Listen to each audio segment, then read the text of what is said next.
पूरी अदालत anti corruption वालों पे हंस रही थी। डीजी को जज ने 2 दफा बुलाया, वो आए नहीं। यानी कोई आदमी भी इसमें पेश होने के लिए और सामने आकर इसको फेस करने के लिए तैयार नहीं था।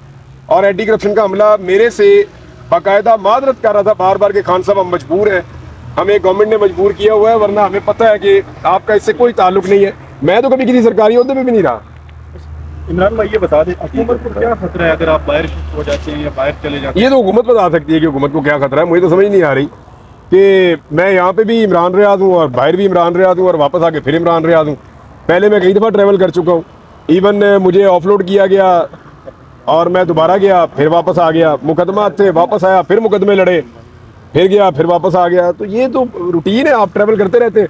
ये ज़रा हज वाला मामला इसलिए थोड़ा हसास है कि मैं चाहता हूँ कि मैं ज़रा चला जाऊँ, टाइमली चला जाऊँ, हज कर लूँ। अच्छा, कोई इमरान रियाज साहब आज आप चीफ साहब के सामने पेश हुए, तो क्या लग रहा है चीफ साहब की जो बॉडी लैंग्वेज थी या फिर जो कानूनी मामला को अगर देखें, इस अदालत ने फैसला दिया था मेरे हक में और अदालत ने साफ कहा था कि इनको रवाना किया जाए और इनका नाम तमाम लिस्टों से निकाला जाए। उसके बावजूद मुझे नहीं जाने दिया गया। अब वो मुझे रोक रहे हैं, जाने से रोक रहे हैं, तो ये तो अदालत के फैसले पे इम्प्लीमेंट का मामला है। तो मैं उम्मीद करता हूँ कि चीफ जस्टिस इस मामले के ऊपर इंसाफ उसी तरह मुझे देंगे जो इंसाफ का तकाजा है। स्टाफ तो इन्हें अदालत में पेश हुए हैं, उनके साथ नून लीग के भी वो जो है इज़हार यकजहती के लिए आए हुए हैं, तो वो आज़ाद हैं। और फिर जो है वो नून लीग वाले और पीपल्स पार्टी वाले उनके साथ इज़हार यकजहती कर रहे हैं, क्या कहेंगे? कोई भी आज़ाद नहीं है, सबको पता है। कोई भी आज़ाद नहीं है, सारे बंधे हुए हैं बेचारे, हाथों पैरों से बंधे हुए हैं, ज़बान से बंधे हुए हैं, दिमाग और सोच से बंधे हुए हैं, बहुत बुरी तरह कैद में है बेचारे। कोई आपको ऑफर दी जाती है कि आप बाहर ना जाएं किसी तरफ से? कोई नहीं, कौन ऑफर देगा? किसकी जरूरत है? कोई हुकूमत या कोई और? नहीं, कोई नहीं, कोई ऑफर नहीं। मुझे कौन ऑफर देगा? बाहर जाने की ऑफर देगा? जो मुझे देगा मैं कहूँगा जान दे। बाहर ना जाएं, आप बाहर ना जाएं। नहीं, बाहर ना जाने की तो ऑफर हो ही नहीं सकती। वो तो ये रोक दिया उन्होंने, वो तो ताकत के जरिए से रोका, अपने कानून को इस्तेमाल करते हुए गलत तरीके से। अच्छा, ऐसा लग रहा है कि शायद इमरान भाई एक दफा अदालत फैसला देती है, उसके बाद जब तक तौहीन अदालत का नोटिस नहीं जाता उस वक्त तक अमल दरामद नहीं होता। मैंने तौहीन अदालत का नोटिस, तौहीन अदालत की कार्रवाई के लिए भी अदालत में पटिशन दायर की है और एक नई पटिशन भी दायर की है। और मैंने पहले से बताया कि कौन कौन से मुकदमा है, सारी तफसीलात भी अदालत में दी हैं और ये भी बताया कि मुमकिन तौर पर फर्दर ये क्या कर सकते हैं। उन तमाम चीज़ों को देखकर मुझे लगता है अदालत एक ऐसा मरबूत फैसला दे जिसकी बुनियाद पे फिर हज के रास्ते में रुकावट ना डल सके।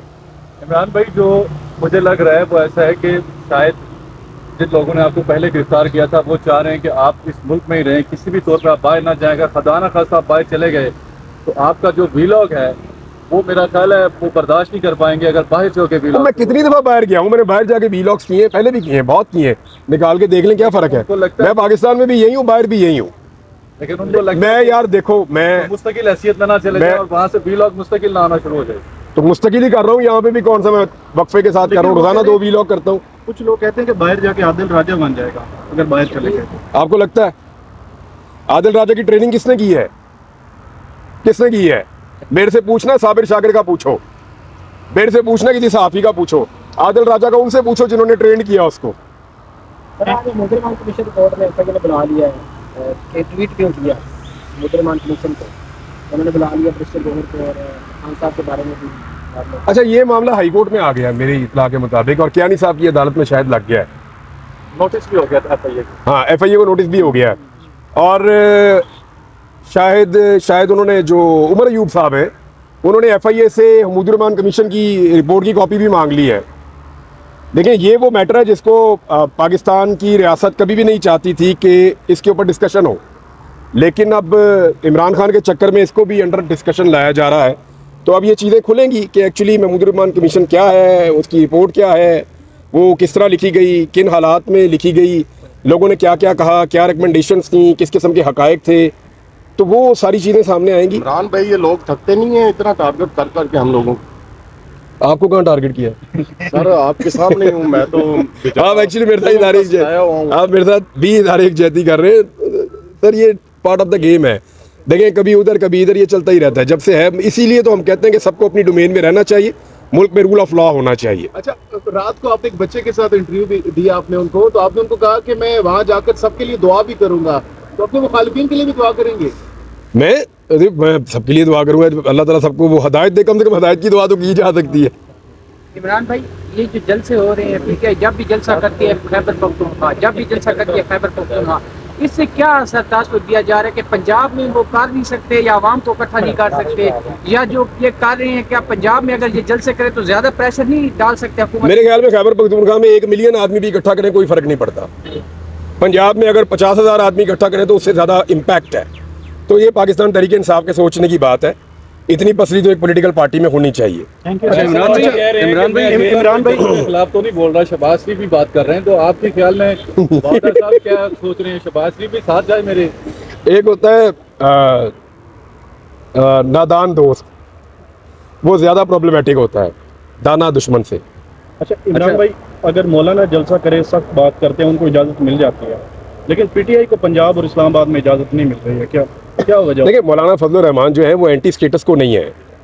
तो जिस आदमी को आप कंट्रोल कर सकते हैं, जिस आदमी को आप खुश कर सकते हैं या उसको वापस राय रास्त पे ला सकते हैं या अपने तरीके से उसको मॉडिफाई कर सकते हैं, सिस्टम फिर उसके लिए थोड़ी सी गुंजाइश रखता है, और जो स्टेटस को का हिस्सा नहीं होता उसके लिए गुंजाइश कम होती है। इमरान भाई, ये बताइएगा कि आपने कहा कि मैं अपने मुखालिफिन के लिए भी दुआ करूंगा, तो सबसे टॉप पे ऐसा कौन है जिसके लिए आप दिल से दुआ करेंगे अल्लाह उसके हिदायत दे? या वो मेरे और अल्लाह का मामला है कि मैं क्या दुआ करता हूँ, लेकिन एक बात गारंटीड है कि मैंने कभी आज तक अपनी ज़िंदगी में किसी को भी बद्दुआ नहीं दी, और वो मैं नहीं देने वाला। हिदायत की दुआ, लेकिन सबसे टॉप पे कौन है जिसके लिए हिदायत की दुआ करेंगे? सबके लिए, आपके लिए भी, मेरे लिए भी। अच्छा इमरान भाई, आखिरी सवाल बताइएगा कि जब आप वापस आए थे, आपने गुज़िश्ता रोज़ कहा कि जब मैं वापस आया तो मेरे चैनल की बोली लगाई गई, किसने बोली लगाई और कितनी बोली लगी आपके चैनल की? ये जो YouTube चैनल है, जी, YouTube चैनल। नहीं वो मैंने फिर बात ही नहीं सुनी। मैंने कहा जी मैं नहीं दे रहा। सर ऑफर किसने? मुझे पता था कि मैं बोलूंगा, नहीं मेरी टीम को लोगों ने राब्ता किया था। इमरान भाई, पूरे पाकिस्तान से पीटीआई कारकुनान या मौलाना साहब के कारकुन जमा होते हैं, इस्लामाबाद डी चौक आते हैं, तो हुकूमत कितने दिन टिक सकेगी? मौजूदा हुकूमत, देखे, मौजूदा हुकूमत के पीछे से टेक हट जाए तो ये 15 दिन की हुकूमत है बस, मैक्सिमम। साइफर केस के बाद धुएं कुछ पंजाब से भी उठ रहे हैं, उसके बारे में कुछ समझ नहीं आ रही कि वो धुआं पंजाब से क्यों ज़्यादा जो ना वो धुएं मार रहा है। देखें, साइफर केस कानूनी केस नहीं है, मैंने कल भी आपको बताया था, वो नैरेटिव की लड़ाई है।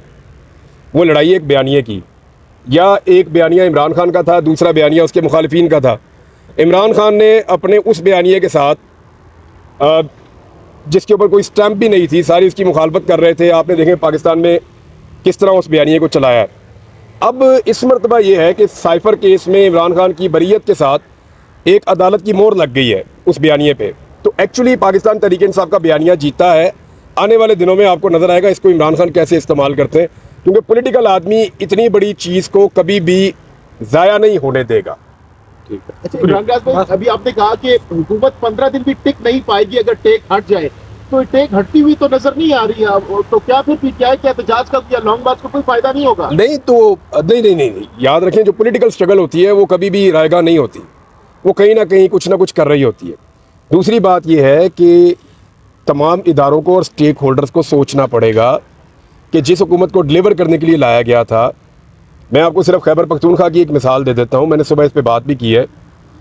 उनके जो सबसे बड़े बड़े मेन प्रोजेक्ट थे पूरे सूबे के, उनमें से 91 प्रोजेक्ट जो आधे से ज़्यादा हैं वो ख़त्म कर दिए वफाकी हुकूमत ने।